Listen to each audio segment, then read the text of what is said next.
I want to talk in this tutorial about metadata, where it comes from, how it moves around with the image, and what you can do with it.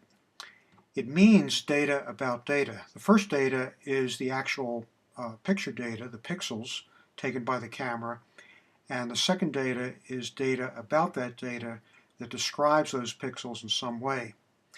The camera records EXIF data with each image. These are the typical things that you've probably seen on the back of the camera: exposure time, f number, ISO speed ratings, and a whole lot of other things. When you transfer the image to the computer in a process called ingestion, you can then add more data to it, so-called IPTC metadata. And here are some examples. I typed in a caption for a particular image we'll look at soon, and some keywords: Seattle, cityscape, buildings, office tower. The thing to remember is that almost always EXIF data is put into the image by the camera and almost never changes, and IPTC data is descriptive information put in by you by typing. There are three apps I'm going to talk about in this tutorial: EXIF Extreme, EXIF Changer, and Ingest-O-Matic. The first two are only available for Mac OS. Ingest-O-Matic is available for Mac OS and Windows. But everything I'm going to say about how metadata is used and what it means applies in general, so I think it pays to follow along even if you're a Windows user. Let's first use EXIF Extreme to look at the actual EXIF data put in by the camera with an unaltered image that has been moved into the computer but not added to in any way at all and not altered. So we'll open this image up and we'll use EXIF Extreme.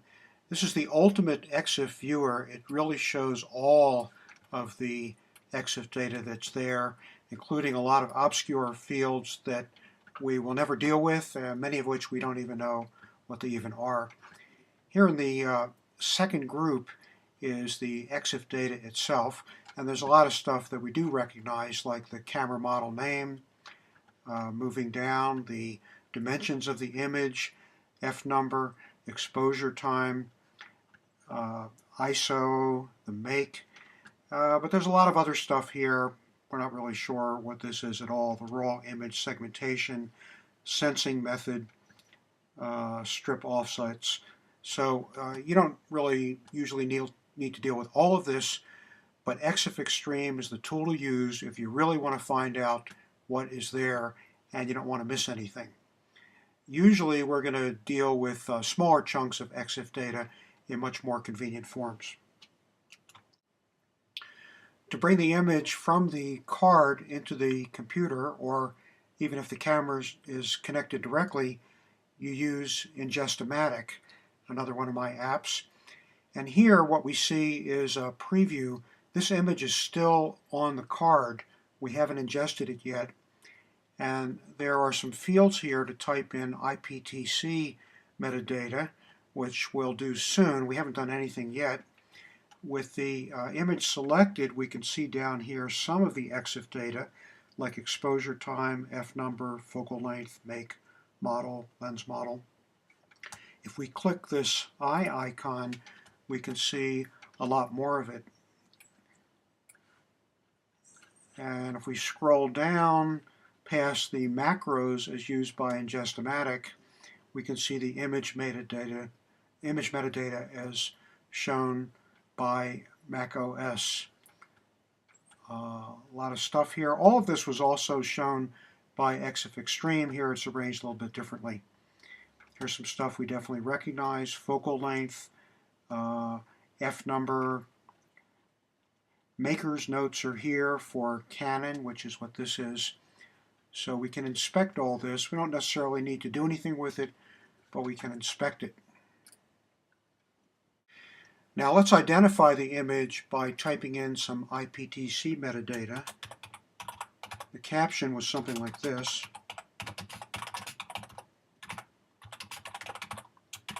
And we'll put in some keywords.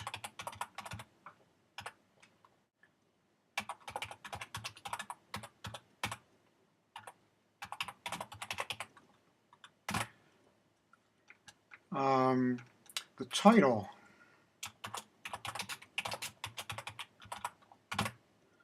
And maybe we'll record the city, and that's in the state of Washington, country even. So this is metadata that we typed in. It certainly was not recorded by the camera. It might be nice if cameras could do this, but they don't. We have to do this with another tool, in this case Ingest-O-Matic. So we can preview what Ingest-O-Matic is going to do when we ingest, which we haven't done yet.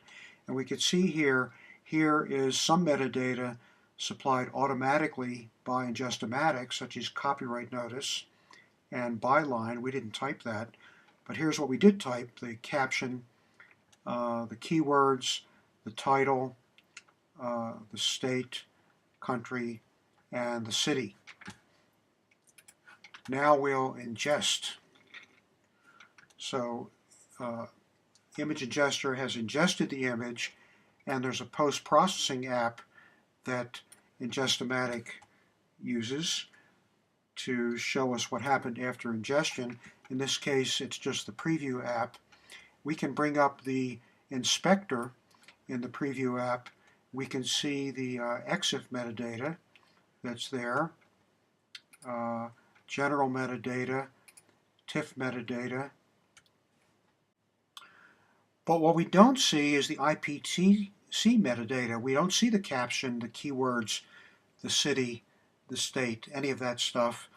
And that's because it's not yet in the ingested image. So what we're going to do is bring up the Finder and see really what's going on. Here's a Finder window open to the folder called Ingested.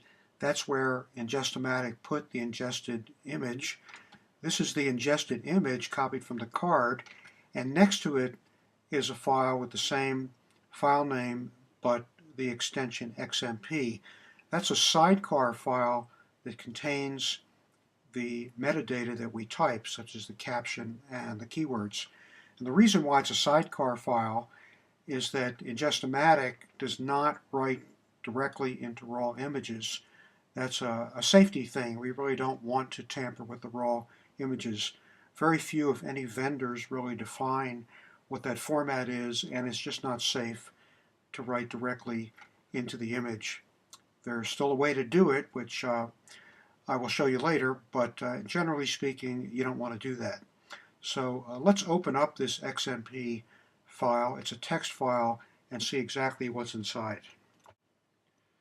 Now here's the XMP sidecar file opened in TextEdit so we can see what's in there. Looks like a big mess, but if you recognize XML, you will see that it's an XML file. Without really worrying about what all this stuff means, we can see that our metadata is in there. Here, for example, is the byline. It's called Creator here. That's my name. The title is here, View of Seattle. Here's the copyright notice. A bunch of other stuff that we're not necessarily concerned about, but we can see here is the city, Seattle, state, Washington. A lot of this stuff we didn't enter. And somewhere in here is the caption too. Don't see it offhand. Here it is. Here are the keywords, Seattle, office tower, and cityscape. And here is the caption, Seattle, taken from office window. So it's all in here. We've got it, but what we don't have is we don't have this IPTC metadata glued into the image. It's in a separate file called a sidecar. Now, it so happens that most apps that will handle a sidecar won't handle one when a JPEG is involved, and since a JPEG is a standardized format, there's no problem with Ingest-O-Matic writing the IPTC metadata directly into JPEGs, so that's what it does do. So if you ingest a raw file, which is what we just did with Ingest-O-Matic, you get a sidecar file for the IPTC metadata. But if you ingest a JPEG, you get the metadata written directly into the JPEG. Now we're in Lightroom. Let's import the image into Lightroom. This is the image that we just ingested, so we'll select the image, click Import, and it will come into Lightroom.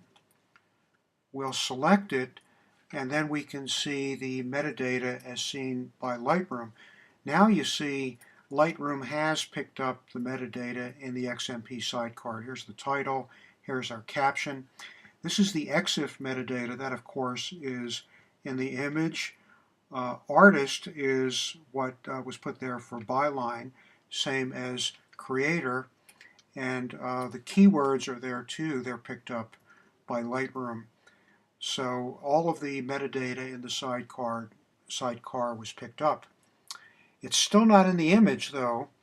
It's now in the Lightroom catalog, Lightroom database, where Lightroom keeps it, but it's not in the image.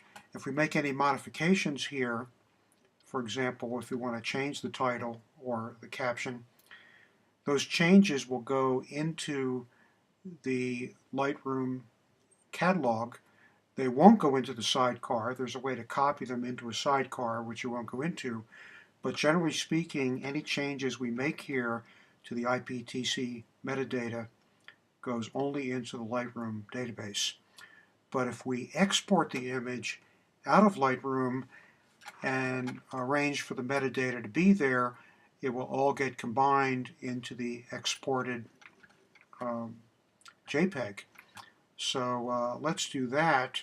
Here's the export dialog, and here's a folder which is okay. We'll change the name to Seattle. We're going to export it as a JPEG. The size is okay. We don't care about that. It's really the metadata. Now we can arrange to minimize the embedded metadata, but we don't want to do that. We really want to get all the metadata. So let's export this image, and now the image is exported. Okay, back in EXIF Extreme, this is the image just exported by Lightroom. So we will open that in EXIF Extreme. Remember, EXIF Extreme is the ultimate way to look at metadata. It can show you all the metadata that's in the image. This is the same EXIF metadata that we saw before when we were looking at the image as it existed on the card. But now we see that there is more metadata there. We now have IPTC metadata written by Lightroom into the exported JPEG, and it's all there. Here's the byline, here's the caption, copyright notice, an important thing you want to have in the image, the country, here's the title, it's called object name, the state, and there's some other stuff too put there by Lightroom, but at least the IPTC metadata is there. Now remember, it's still not written into the raw file. It is in the Lightroom catalog, and it is written to images exported from Lightroom. So typically, when you want to make use of an image from Lightroom, such as put it on a website, send it to someone, you are going to get the IPTC metadata in the image. It's just not in the original image file as it exists on your hard drive.